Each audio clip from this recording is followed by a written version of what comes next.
From the moment we're born, identity begins to shape us, before a child even speaks their first word. Society starts to project expectations onto them. He's going to be so strong, or look at that little man, it seems innocent enough, but beneath these words lies a framework that will dictate much of how that boy will navigate the world. For men, identity isn't just about who they are, it's about who they are supposed to be. It's the invisible script written by centuries of cultural norms, societal expectations, and unspoken rules. From a young age, boys are told to be tough, to man up when they cry, to compete, to win, and to never show weakness. It becomes less about what they feel and more about how they are perceived. The idea of manhood becomes a performance, a role to play, rather than a reflection of their true selves. This power of identity is immense. It's why men will sometimes make choices that seem irrational or even harmful because deep down they are trying to align with the identity they believe is expected of them. If being a man means being strong, stoic, and dominant, then emotions like fear, sadness, or vulnerability become threats to that identity. And so many men learn to suppress them, to bury parts of themselves that don't fit the mold. Consider the simple act of asking for help. To many it seems easy, but for a man whose identity is rooted in being self-reliant and strong, admitting he needs help feels like an admission of failure. It clashes with the narrative he's been taught, that real men handle things on their own. And so he stays silent even when he's struggling. This isn't about blaming men, it's about understanding them. Identity is powerful because it creates a framework through which people interpret their actions in the world around them.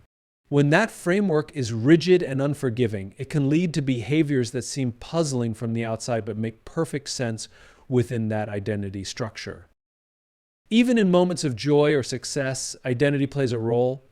Think about the way achievements are often celebrated. For men, success isn't just about personal fulfillment, it's often about validation. It's proof that they are living up to the identity they've been handed. Promotions, athletic victories, financial milestones, they're not just wins.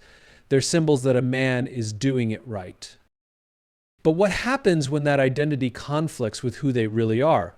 When the expectations imposed don't align with their inner values or emotions? This is where the struggle intensifies. Many men experience an internal tug of war between the person they feel they should be and the person they are. The power of identity pulls them in one direction, while their authentic self whispers in another. And the more that gap widens, the more strain it creates. It's why some men feel isolated even in a room full of people. It's why vulnerability feels so risky, because stepping outside that prescribed identity isn't just about breaking a rule, it's about questioning who they believe they are. Identity then becomes both a guide and a prison. It shapes behavior, but it also confines it. It offers a sense of belonging. This is what it means to be a man, but at the cost of authenticity. Cultural conditioning is one of the most subtle yet powerful forces that shape who we become. It's the invisible hand guiding our beliefs, behaviors, and perceptions, often without us even realizing it. From the moment boys are born, they are steeped in a culture that dictates what it means to be a man. It starts small comments, jokes, but over time, these seemingly harmless cues create a deeply ingrained set of rules that many men carry with them for life. Think about the toys we give to boys. Trucks, action figures, toy weapons items that emphasize strength, aggression, and dominance. Contrast that with what girls often receive: dolls, kitchen sets, toys that nurture and care. It might seem trivial, but these choices send clear messages. Boys are meant to conquer, to build, to control, while girls are meant to care, to nurture, to support. Then come the phrases, the offhand comments that seem innocent but are loaded with meaning. Boys don't cry. Man up. Don't be a sissy. Each time a boy hears these words, a part of him learns that certain emotions are unacceptable. Sadness, fear, tenderness, these are weaknesses, things to be hidden or suppressed. Over time, this creates an emotional divide. Boys learn that expressing strength, anger, and confidence is rewarded, while vulnerability is punished. Schools, sports, and media further reinforce these ideas. In sports, boys are praised for aggression and competitiveness. Pushing through pain, never backing down, dominating the opponent, these become the markers of success. Coaches yell from the sidelines, teammates cheer on the hardest hitter, and the boy who cries after a loss, he becomes the punchline. It's not just about playing the game, it's about proving toughness. Media plays its role too. Movies, TV shows, and advertisements often depict men as heroes, warriors, or stoic leaders, figures who solve problems with fists or intellect but rarely with emotions. Romantic comedies show men who win the girl through grand gestures, action films portray emotionless heroes who save the world, and sitcoms often reduce male vulnerability to a joke. Over time, these images become the standard. But it's not only about toughness or strength. Cultural conditioning also shapes how men view success, relationships, and self-worth. Men are taught that their value is tied to their achievements, their job titles, income, physical strength, or social status. Success isn't just personal, it's a performance, a display of worthiness. A man who doesn't meet these standards feels like a failure, regardless of his actual happiness or fulfillment. This conditioning doesn't stop in childhood. It follows men into adulthood, shaping how they interact with others and even how they see themselves. In relationships, for example, many men struggle with emotional intimacy not because they don't want it, but because they've been conditioned to avoid it. Sharing feelings, admitting fears, or expressing love openly can feel foreign or even dangerous. Even friendships are affected. While women often bond through emotional sharing, men are taught to bond through activities, sports, work, hobbies. Deep conversations are rare, and when they do happen, they're often masked with humor or deflection. A man might be struggling deeply, but when asked how he's doing, he'll say, "I'm fine," because admitting otherwise feels like breaking an unspoken rule. This cultural conditioning also dictates how men handle failure and rejection. If a man's identity is tied to being strong and successful, failure feels like a threat to his entire sense of self. It's why so many men struggle with vulnerability around setbacks. Rather than opening up, they withdraw, get angry, or try to fix the problem quickly to restore their sense of control. And perhaps one of the most damaging aspects of cultural conditioning is how it isolates men. When vulnerability is off limits and emotions are suppressed, men often find themselves disconnected from others and from themselves. They may have friends, partners, families, but still feel alone in their struggles because they've been taught not to share them. This emotional isolation can lead to stress, anxiety, and even depression, all while the external image remains intact. Cultural conditioning isn't always overt. It lives in the small moments: the father who tells his son to walk it off after a fall, the friend who mocks another for being too emotional, the workplace that rewards overwork and stoicism while dismissing empathy and care. It's in the air we breathe, shaping behaviors without conscious thought. The concept of wearing a mask isn't unique to men, but when it comes to masculinity, the mask becomes almost a rite of passage, a necessary armor that boys are taught to don early in life. This mask of masculinity is not just about hiding emotions, it's about performing an identity that aligns with societal expectations of what it means to be a man. It's about projecting strength when there's vulnerability, confidence when there's doubt, and control when everything feels like it's falling apart inside.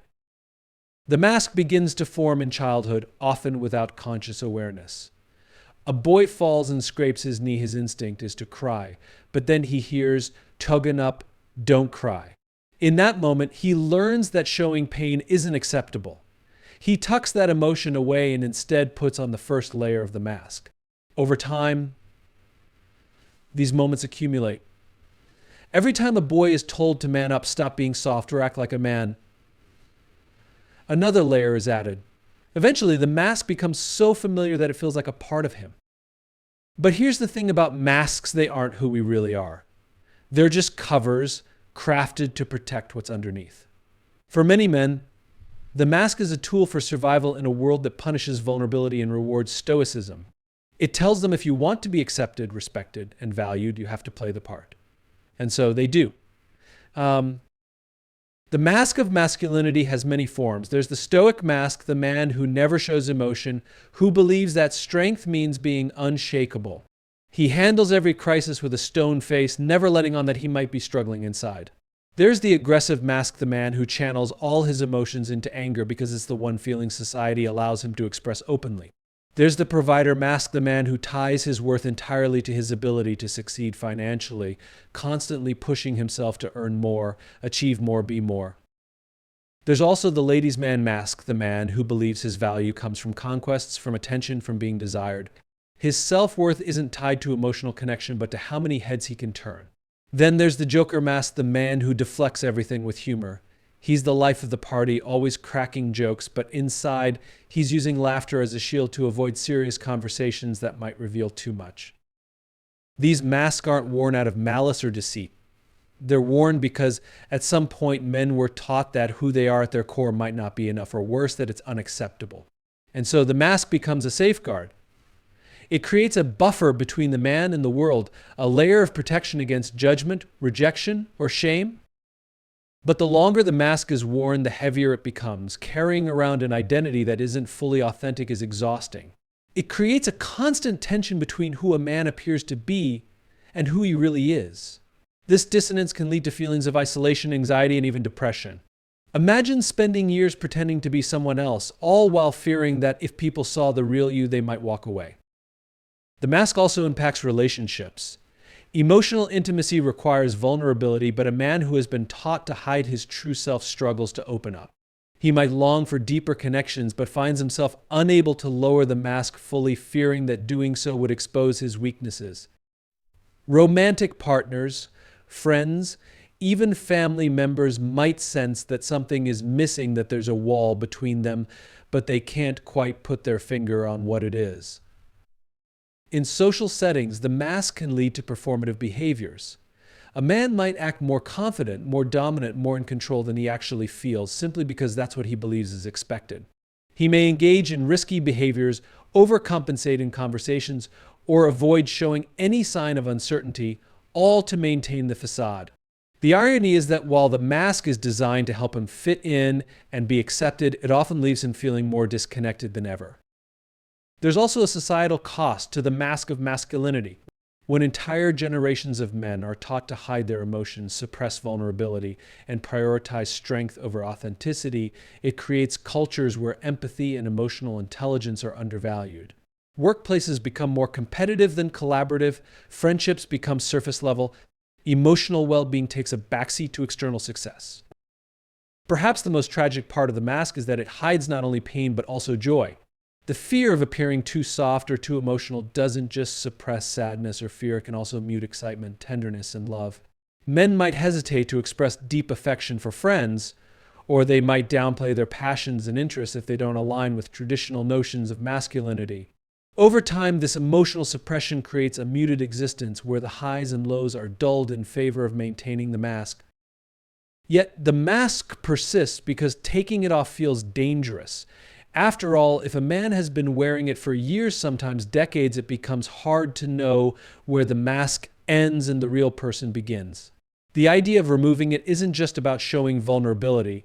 It's about confronting the possibility that the identity built around that mask might crumble, leaving behind questions of self-worth and belonging. Vulnerability is one of those words that often triggers discomfort, especially when it comes to traditional ideas of masculinity. For generations, men have been conditioned to see vulnerability as a weakness, a crack in the armor, a chink in the facade that exposes them to judgment, failure, or even ridicule. The narrative has been clear: to be a man is to be strong, stoic, and in control. Anything that deviates from that image is often seen as a flaw. But what if that entire framework is backwards? What if vulnerability isn't a weakness, but one of the greatest forms of strength a person can display? To understand this, we need to redefine what vulnerability actually means. It's not about being weak or overly emotional. It's about being real. It's the willingness to show up as your authentic self without the safety net of control or certainty. It's admitting that you don't have all the answers, that you make mistakes, that you experience fear, sadness, and insecurity just like everyone else. Vulnerability is the courage to be seen fully and completely, even when there's a risk of being judged or rejected. For men, embracing vulnerability often feels like walking into enemy territory. From a young age, they're taught that showing emotions aside from anger or pride is a liability. Boys who cry are often teased. Teenagers who express feelings are told to toughen up. Adult men who struggle are encouraged to deal with it in silence. This cultural narrative leaves little room for emotional honesty. It creates a world where men are expected to carry their burdens quietly, wearing a mask of control even when they're crumbling inside. But here's where the paradox lies. It takes far more strength to be vulnerable than it does to pretend everything is fine. Think about it. Hiding behind a facade is easy. It's safe. It allows people to avoid discomfort and maintain a sense of control. But choosing to be vulnerable, that's hard. It requires bravery. It means stepping into uncertainty, opening yourself up to criticism, and trusting that being authentic is worth the risk. Consider the man who admits to his friends that he's struggling with anxiety or depression.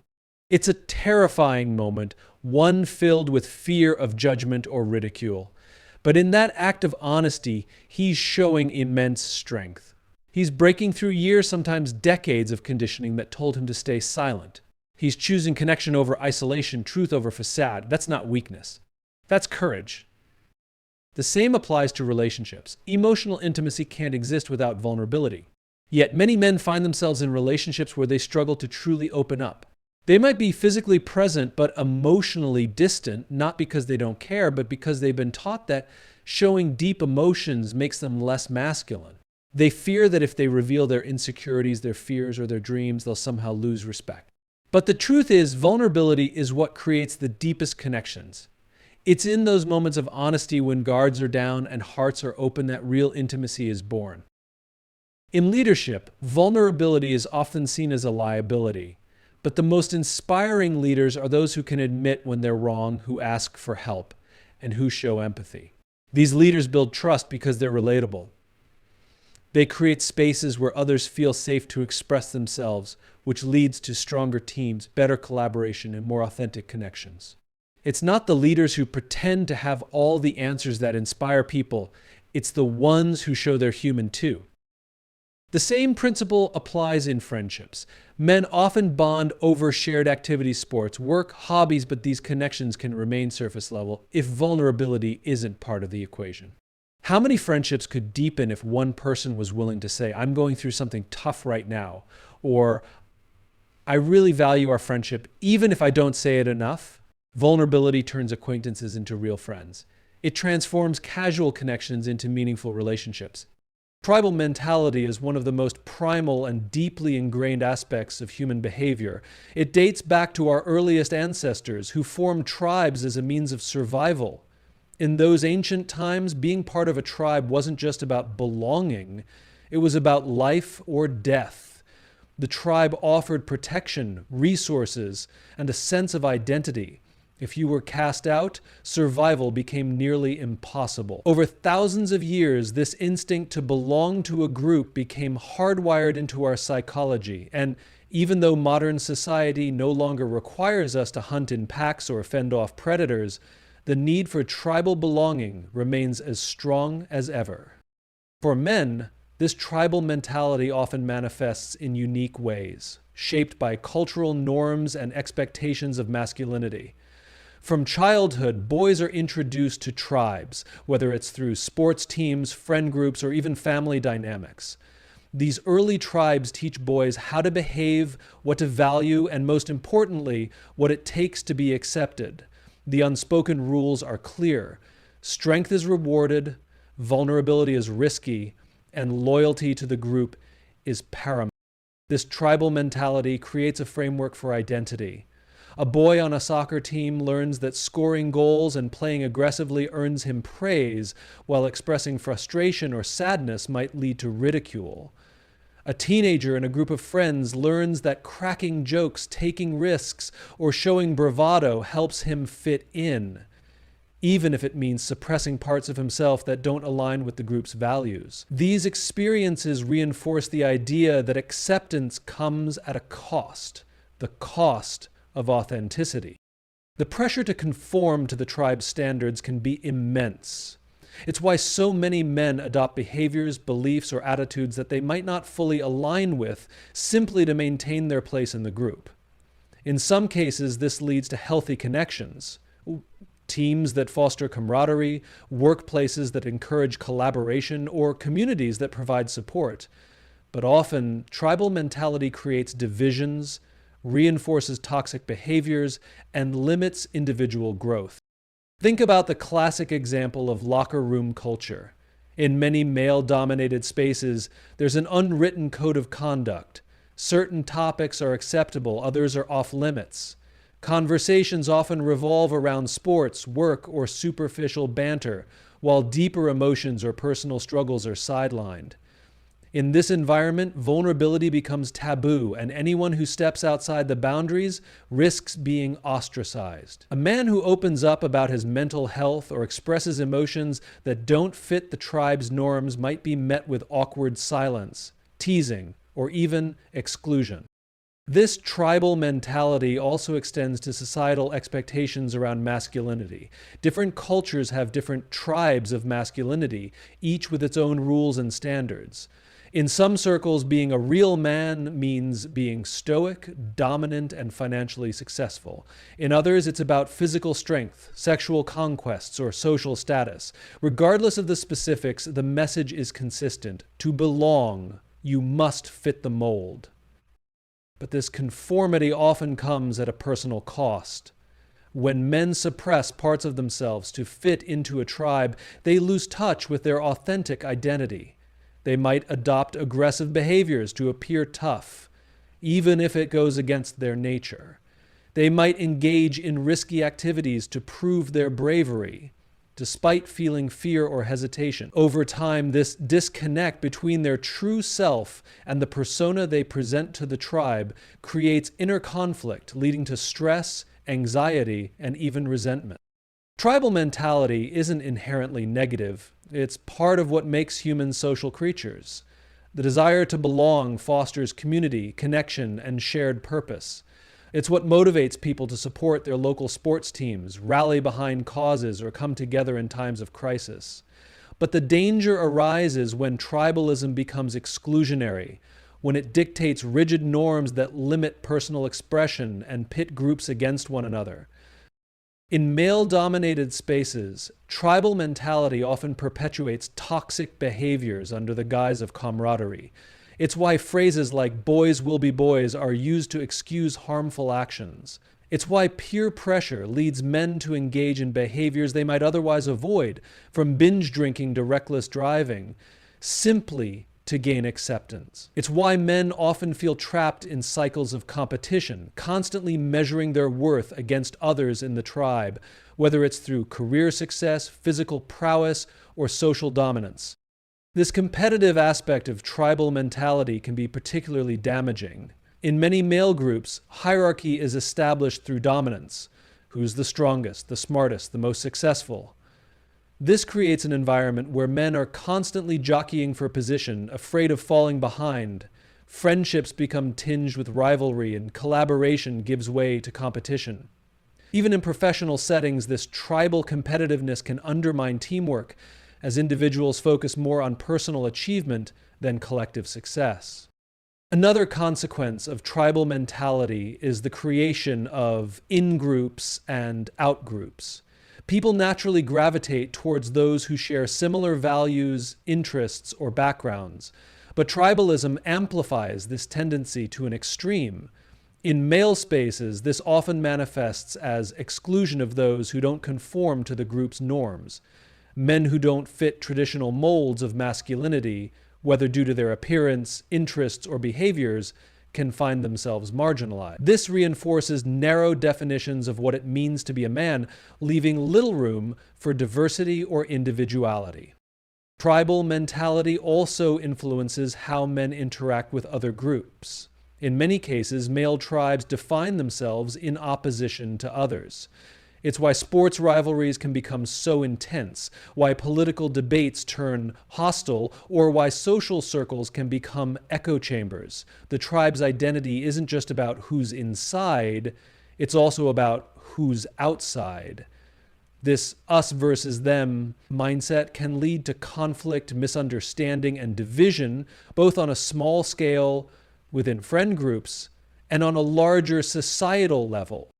But perhaps one of the most significant impacts of tribal mentality is how it limits emotional growth. When men feel pressured to conform to their tribe's expectations, they often suppress emotions that don't align with the group's norms.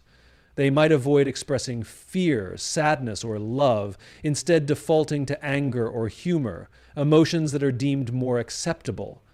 This emotional suppression creates a disconnect, not only within themselves, but also in their relationships. Authentic connection requires vulnerability, but tribal norms often discourage this openness. Despite its challenges, tribal mentality can be reshaped. It's not about abandoning the need for belonging, but about creating tribes that value authenticity over conformity, inclusion over exclusion, and emotional honesty over surface-level connection. It starts with questioning the unspoken rules within our groups. Why do certain behaviors get rewarded? Why are certain emotions stigmatized? And what would happen if we challenged those norms? Healthy tribes foster growth, support, and deeper connections. They create spaces where men can be fully themselves, strong and vulnerable, confident and uncertain, driven and compassionate. They encourage emotional expression, celebrate individuality, and prioritize connection over competition. These tribes don't force men into narrow definitions of masculinity, but instead expand what it means to belong. Breaking free from toxic tribal mentality doesn't mean standing alone. It means finding or creating groups that align with who you truly are. It means building connections based on mutual respect, honesty, and support, rather than conformity and competition. It's about choosing tribes that lift people up rather than tear them down, and that embrace the full spectrum of human experience, not just the parts that fit a certain mold. The fear of not measuring up is one of the most pervasive and insidious forces shaping human behavior, especially among men. It is a quiet, persistent voice that whispers doubts and insecurities, often hidden beneath layers of bravado, success, and outward confidence. It's a fear rooted in comparison, fueled by societal expectations and reinforced by cultural narratives that dictate what it means to be a real man. From a young age, boys absorb messages about who they're supposed to be: strong, stoic, successful, dominant. And as they grow older, these ideals become benchmarks against which they constantly measure themselves. This fear doesn't announce itself loudly. It often exists beneath the surface, masked by humor, competition, or indifference. It shows up in subtle ways: hesitation before speaking up in a meeting, second-guessing one's abilities, or overcompensating through aggression or arrogance. It's the pressure to be the provider, the leader, the one who has it all together. It's the anxiety of falling short, of being exposed as inadequate, of not living up to the standards set by others or even one's. One of the most damaging aspects of this fear is how deeply it intertwines with identity. For many men, worth becomes tied to external achievements. Success in career, financial stability, physical strength, social status. These become the metrics by which they evaluate their value. When they meet these expectations, there's a fleeting sense of accomplishment. But when they fall short, the inner critic grows louder. It's not just about failing at a task. It becomes a statement about who they are. I didn't succeed turns into I am a failure. This mindset leads to a relentless pursuit of validation. Men often find themselves in an endless cycle of chasing accomplishments, not necessarily because they want them, but because they fear what it means if they don't achieve them. The perfect job, the ideal body, the high income, the admiration of peers, all become symbols of success and acceptance.